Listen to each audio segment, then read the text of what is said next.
day, ladies and gentlemen, and welcome to the GRAIL second quarter 2025 earnings call.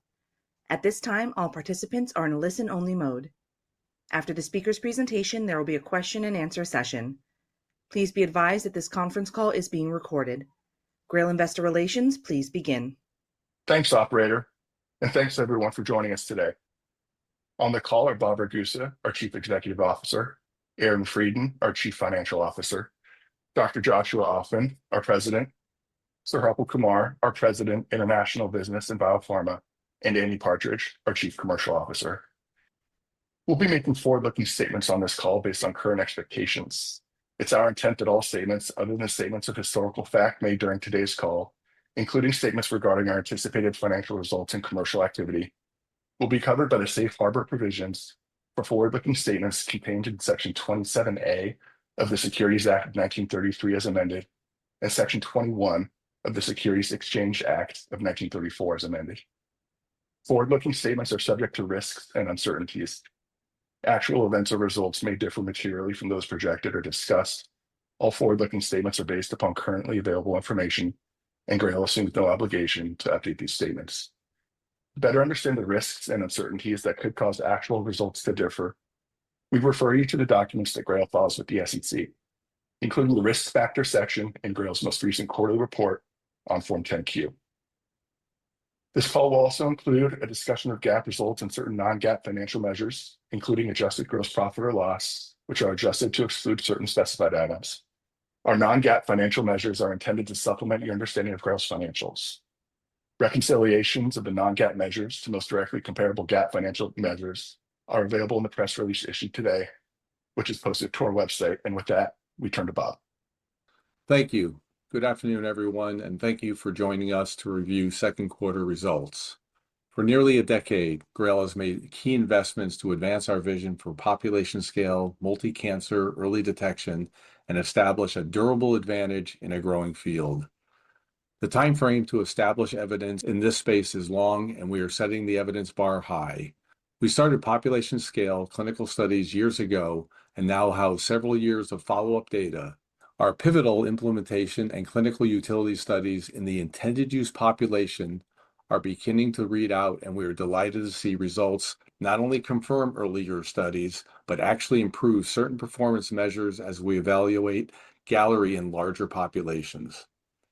We plan to submit detailed results from the pre-specified analysis of the first 25,000 patients in our registrational Pathfinder 2 study for presentation at the ESMO Congress 2025 in October.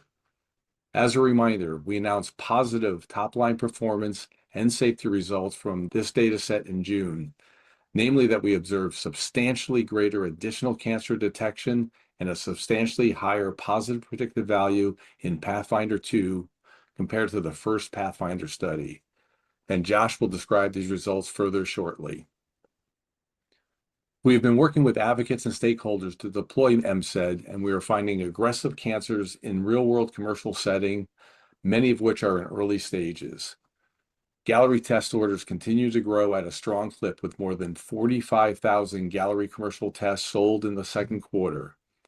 As of June 30th, more than 370,000 Galleri tests have been prescribed by more than 15,000 healthcare providers since we launched Galleri commercially in 2021. We continue to drive provider and patient awareness of the MCED opportunity and Galleri's ability to detect cancer earlier when it is more amenable to treatment. GRAIL has established several partnerships with healthcare systems to make Galleri available to patients, and we were very pleased to add Rush University System for Health in July. Rush is one of the largest health systems in the U.S. and the first in the Chicago area market to offer the Galleri test. Additionally, we recently entered into a new collaboration with Everlywell, a digital health company pioneering a next generation of biomarker intelligence, and Galleri is now available for request directly on Everlywell's website via prescription. We remain on track for continued commercial growth in 2025. We are also encouraged by increasing Galleri volume via the Quest diagnostic test ordering platform at mid-year, which follows Galleri integration into the platform earlier in 2025. In late 2024, we began the use of a new version of Gallery for which we are submitting our PMA in commercial channels. This new version incorporates an industrial scale platform with significant automation intended to enable us to scale more efficiently with future demand.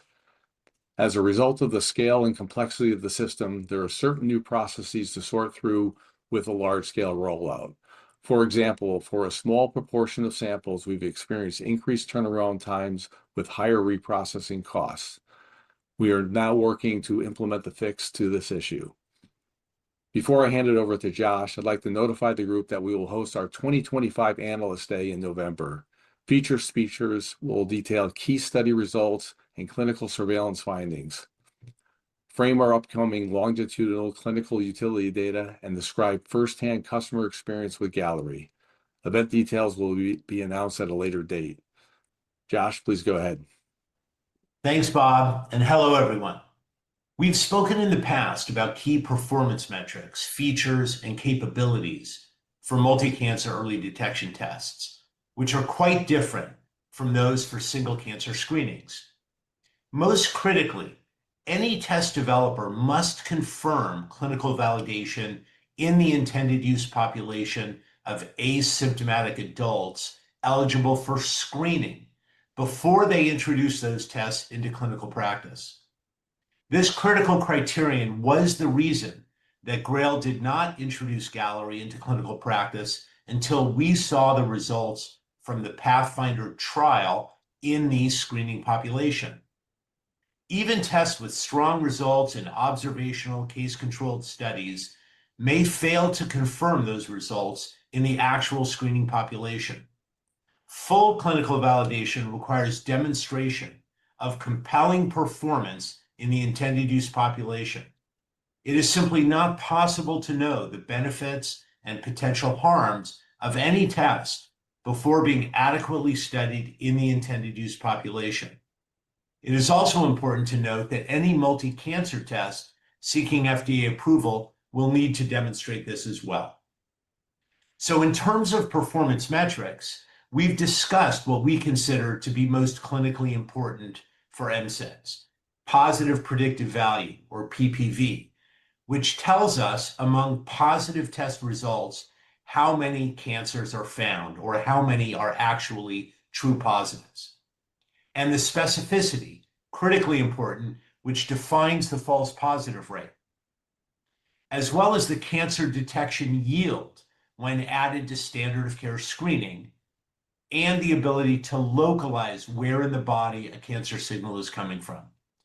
After hundreds of thousands of commercial tests performed, we've now confirmed how essential it is for any MCED test to report a predicted CSO, or cancer signal origin, to guide an efficient and effective clinical workup.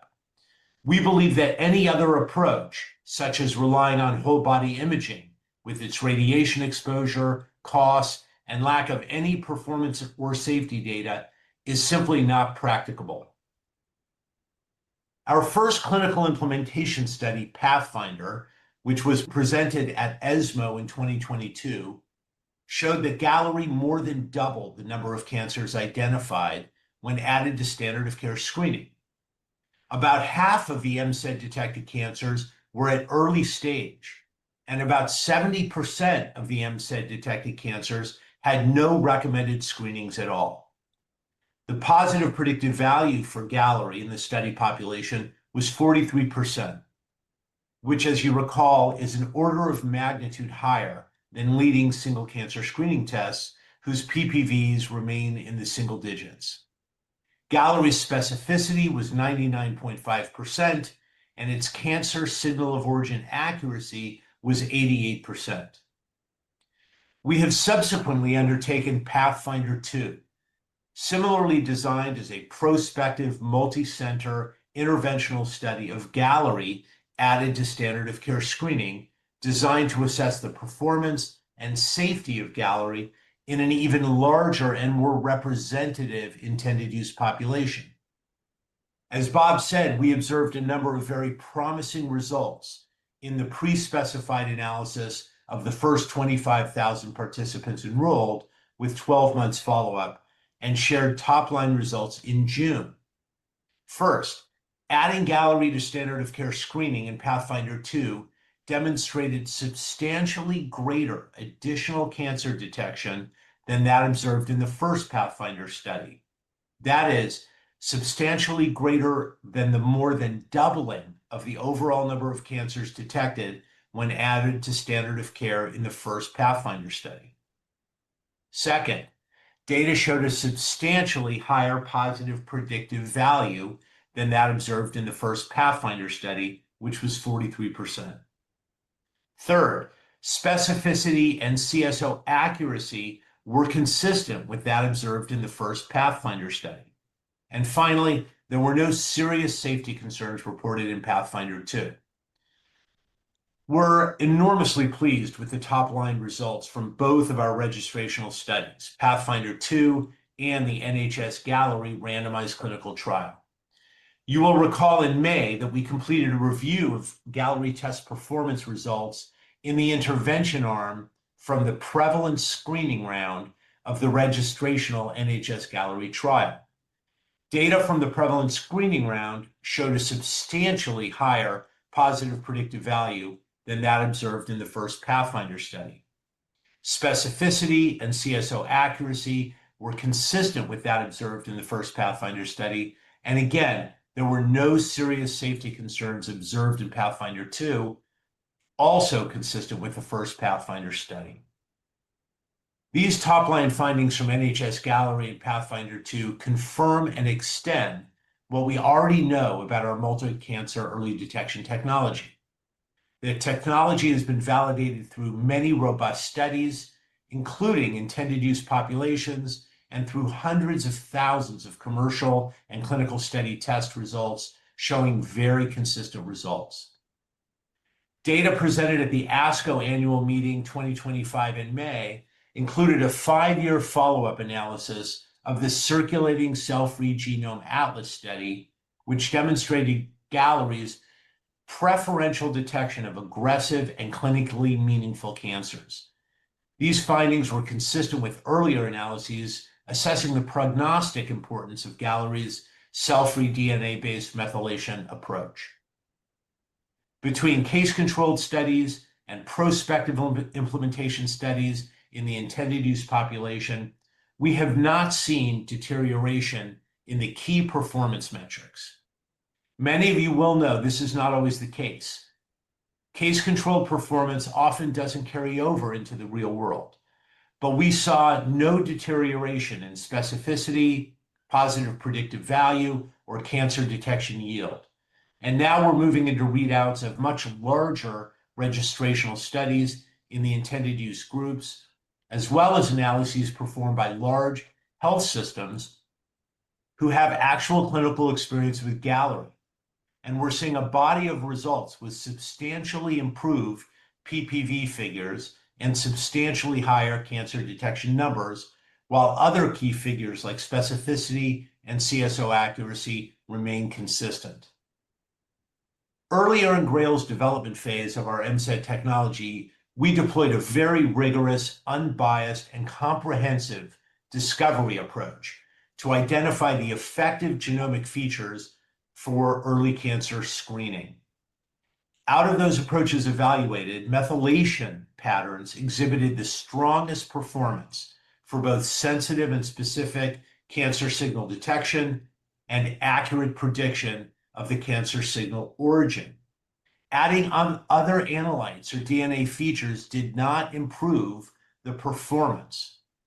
What we are seeing today from our growing data set strengthens our conviction in our targeted methylation approach, which is focused on highly informative and low noise methylation regions known to be informative for cancer. Through hundreds of thousands of samples run in both clinical studies and commercially, we're seeing very strong positive predictive values and cancer detection rates and a highly accurate cancer signal of origin prediction, all of which critically is achieved at a very low false positive rate of 0.5%, which befits population scale testing. Remember, if another test developer is operating at a lower specificity A difference in specificity of 99.5% to 98.5% is actually a 3 times higher false positive rate. That's really important to remember. We reported top-line results from Pathfinder 2 in order to preserve detailed results for a major medical meeting, and we hope to present the full data set at ESMO in October. We look forward to discussing detailed results from Pathfinder 2 with you potentially very soon. I'll now hand off to Aaron for a review of the financials. Thanks, Josh, and good afternoon, everyone. I'm pleased to present our results for the second quarter. Overall, second quarter results were strong. Revenue for the quarter was $35.5 million, up $3.5 million, or 11%, as compared to the second quarter of 2024. Total revenue for the quarter is comprised of $34.4 million of screening revenue and $1.1 million of development services revenue. Development service revenue includes services we provide to biopharmaceutical and clinical customers, including support of clinical studies, pilot testing, research, and therapy development. We see continued demand for our Galleri test and sold more than 45,000 tests in the second quarter. We have historically observed seasonal fluctuations over the course of the year, in particular, relatively high volume in the second and fourth quarters and lower in the first and third, and we would expect these seasonal trends to continue. Repeat test volumes have trended higher over time, including year to date. Today, more than 25% of Galleri's volume is repeat testing. Screening revenue of $34.4 million in the second quarter was up 22% as compared with the second quarter of 2024. U.S. Galleri revenue was $34.2 million, up 21% compared to the second quarter last year. The second quarter has been a strong quarter for U.S. Galleri revenue historically. We were on track relative to our full-year guidance of U.S. Galleri revenue growth between 20 to 30%. As stated last quarter, we do not expect major impacts from tariffs on our current business, as our laboratory is located in the U.S.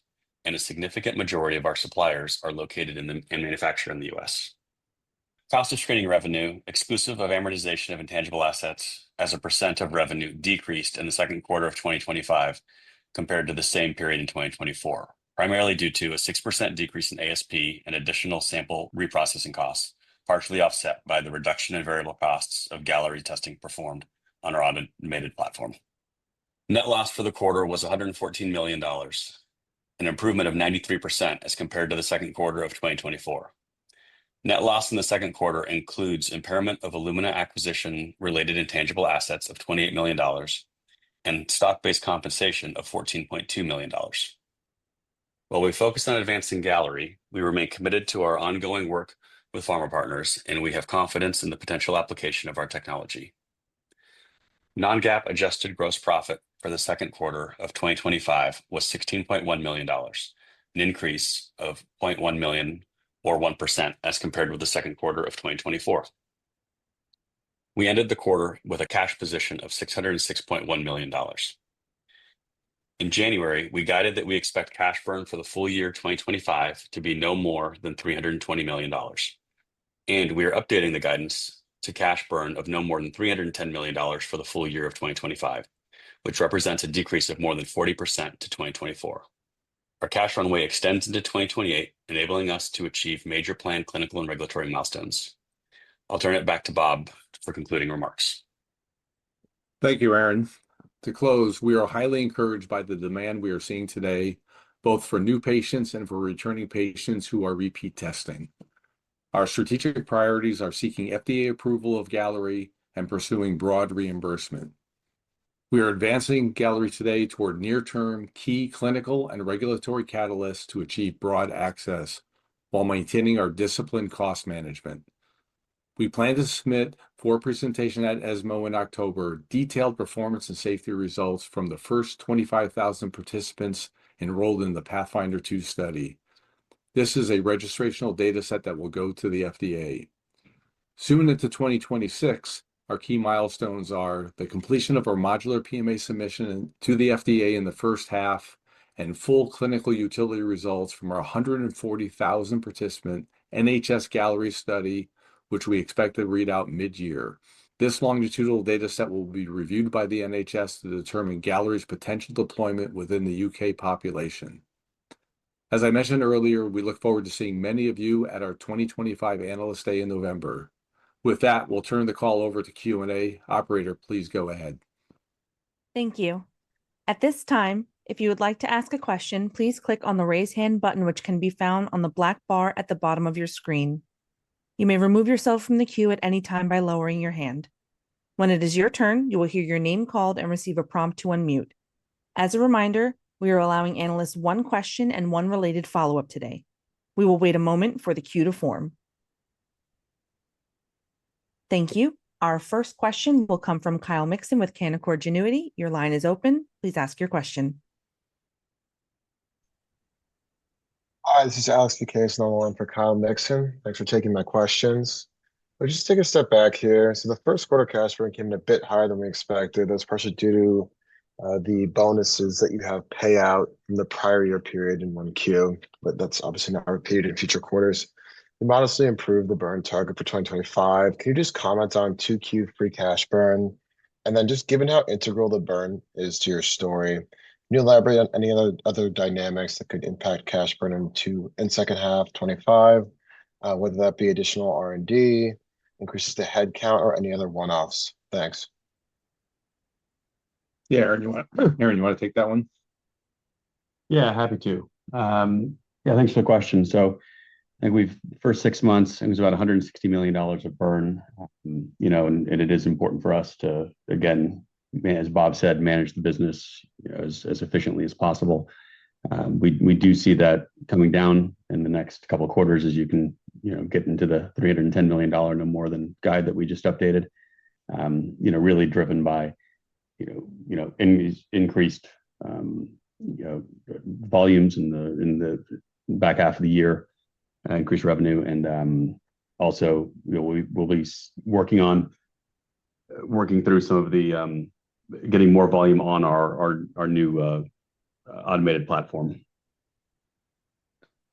Yeah, I'd maybe just add a little color to that too. One of the things when we did the restructuring, we wanted to make sure that we gave ourselves a lot of flexibility in the go-forward state, and recognizing that MCED being a new field, we undoubtedly face a number of new and interesting challenges. So that flexibility was a key element, and I think by doing the restructuring, getting us cash into 2028 has provided that. And I think being able to guide down a little bit to 310 shows we think we're on track to be able to hit that more aggressive number.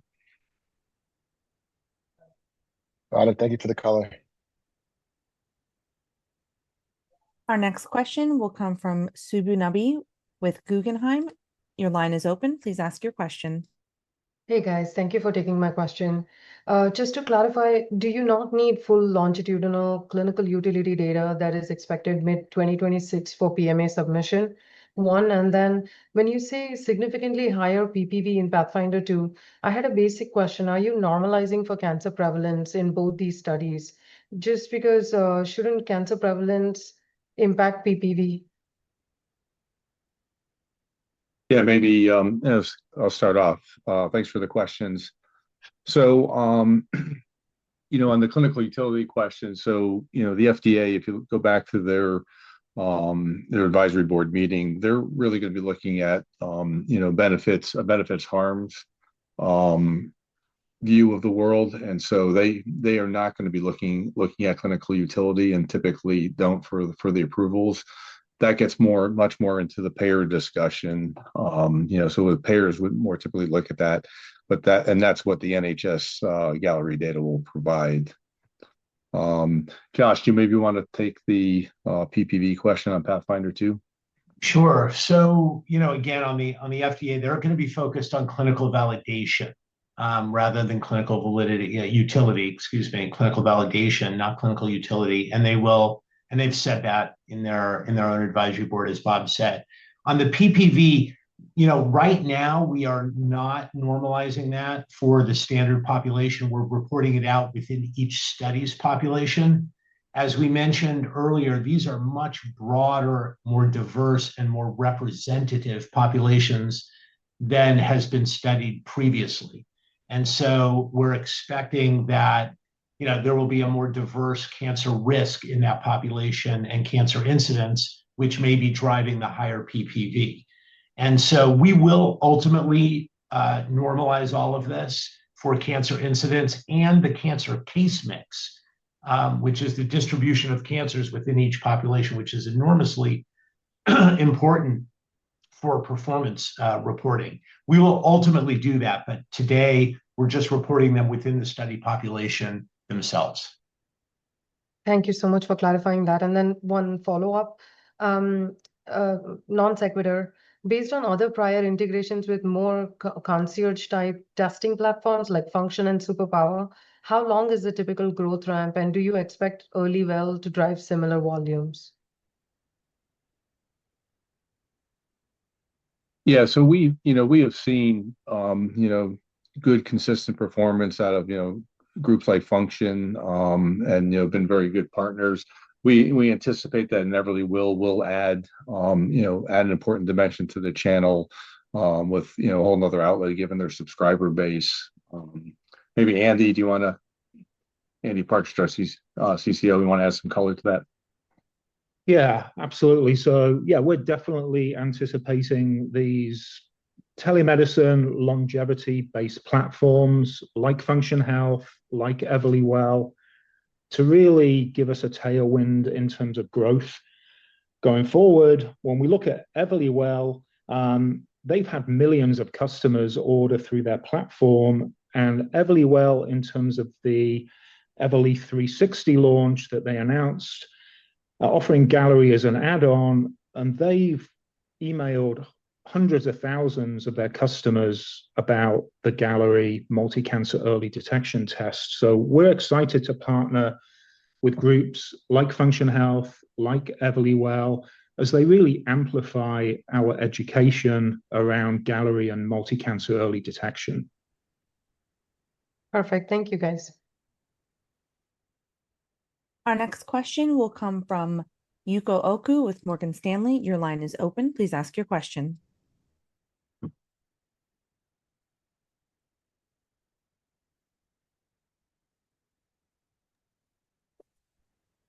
Yuko Oku with Morgan Stanley, your line is open. Please ask your question.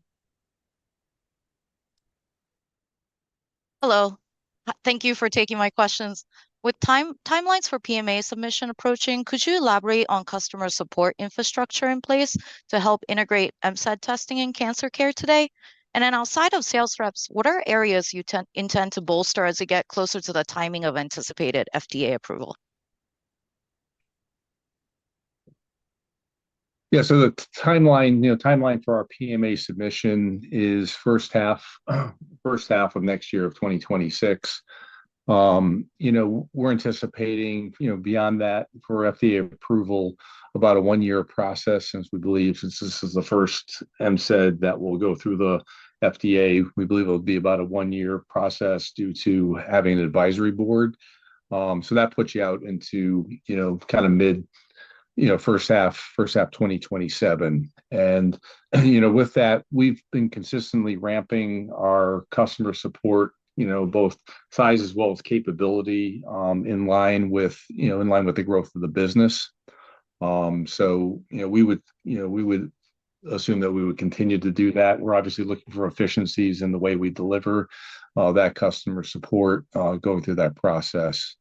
In terms of other elements, we at that point we'll be looking at, certainly from a sales and marketing perspective, how much effort we're going to be putting in as well, and also looking at, from a cost perspective, we expect some step downs in cost in other areas of the business as we get through those important milestones. Andy, anything you want to add on the customer support side? Yeah, I think you covered it, Bob. We're really looking at what are those opportunities to expand our customer-facing teams. We're going to do that to capture those growth opportunities. We're also going to continue to keep an eye on expenses, as you outlined, Bob, as we really want to drive to kind of a commercial break even. kind of going forward. So Great. Thank you for that color. And if I could squeeze one more in, if I may, could you elaborate on the statistical powering of the NHS Gallery study?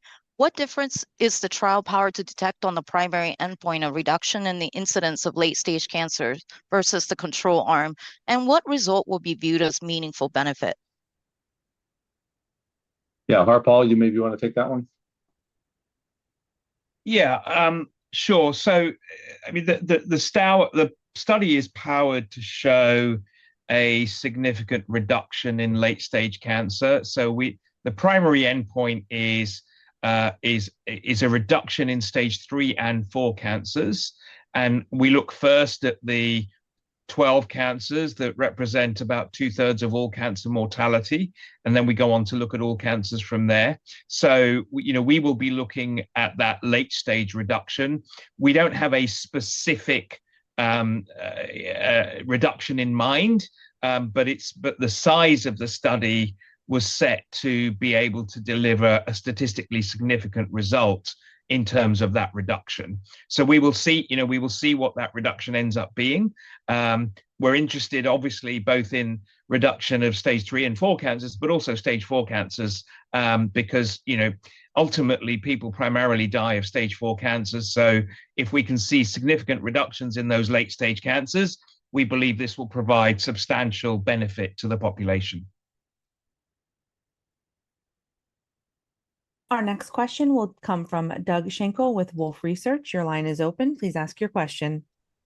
Hi, this is Colleen on for Doug. Thanks for taking our question. As the NHS data reads out next year, we think that could serve as a strong evidence package for other international opportunities with single payer systems. How are your conversations with territories across the globe looking to deploy Gallery? Also, if international volume grows sufficiently, will you have to do a tech transfer to international labs? Yes, no, that's a great question. So, we get a tremendous amount of inbound interest, as you can imagine, from around the globe. And with that, we've had, numerous conversations. We also believe, as you rightly point out, that in middle of next year, from an efficiency standpoint, effectiveness standpoint, the middle of next year, when we read out the NHS Gallery study, we think that's going to be a great calling card to really have, significant discussions with a lot of countries around the globe, both due to just the sheer size of the study, but also the rigor and reputation of studies done on the NHS. I think that reputational advantage will go a long way as we have those conversations. Harpal, anything you want to add with that? I think you've largely covered it, Bob. I mean, as you said, this is a very large study conducted extremely well in a health system that is very well respected around the world. So we fully expect that the results from this study will be and are being observed by countries right across the world. We're getting, as Bob said, a lot of inbound interest from pretty much every country around the world, and we expect that the results middle of next year will provide us with the data to really turn those conversations into meaningful opportunities as we look forward, and as you alluded to, should give us a substantial growth opportunity as we look forward. Thank you. Our last question will come from David Westenberg with Piper Sandler. Your line is open. Please ask your question.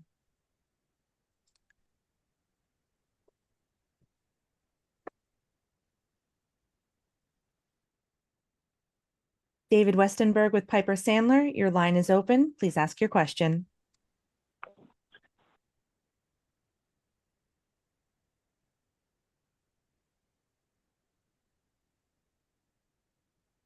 I'm not sure if David is having audio issues. Can you hear us, David?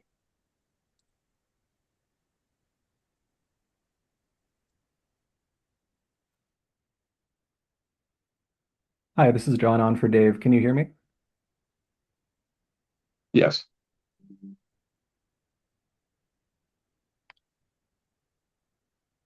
Hi, this is John on for Dave. Can you hear me? Yes, we can. Great, thank you. So Just first off, Quest integrated Gallery into their ordering system earlier this year. It's still early days, but could you just give any color on what you're seeing in terms of orders coming through the Quest platform at this point, and any thoughts on what's driving it? Yeah, so maybe answer in reverse. So part of integrating with Quest is what we found is every time you remove friction from the system, we see an uplift in sales. And so, we believe that Quest with their, and the Quest integration will be able to give that significant, kind of friction reduction in the system. What we've seen so far year to date is about 500 healthcare professionals have ordered the Gallery test via the Quest system. And in Q2, we saw about 7% of the orders actually came through the Quest platform. And so we're pretty excited about, the uptake on Quest being, relatively quick. And, as we try to onboard more practitioners, some of them can just go in immediately and order the Gallery tests on their Quest integration, while others need to specifically enable the Gallery tests. That enablement typically takes a few weeks to occur. And so we do anticipate that we'll continue to grow that channel. And then another nice part about it is what we're finding is the Quest providers, people going through that system tend to be higher prescribers. And so we look at the ordering depth by prescriber, and they tend to be some of the higher ones. So we're seeing that get enabled, definitely drives increased volumes. Great, thank you. And just a little more broadly, could you give any color on how do you interpret the repeat test rate for Gallery? Are you pleased with it? Do you have a target in mind? And just any general thoughts on the directional trend for repeat testing? Sure. So, first we're pretty pleased with repeat testing. Last quarter we were at over 20%. This quarter we went to 25. We've seen a continual step up in repeat testing, which I think is really a testament to both the product as well as the medium. We think a blood-based test is going to have a better adoption capability than some of the other medias. And we also think the fact that it compares very favorably to other tests, given that it's not a non-reimbursed test generally. To have repeat test rates above 25% at this stage of the game is something we're pretty happy with, and it's also something we're looking to continue to do efforts to make sure we continue to drive that higher. Great, thank you. Thank you. There are no further questions at this time. I will now turn the call back to GRAIL for closing remarks. I just want to thank everybody for the questions, and look forward to talking to you at the next call. Ladies and gentlemen, this concludes the call. You may now disconnect.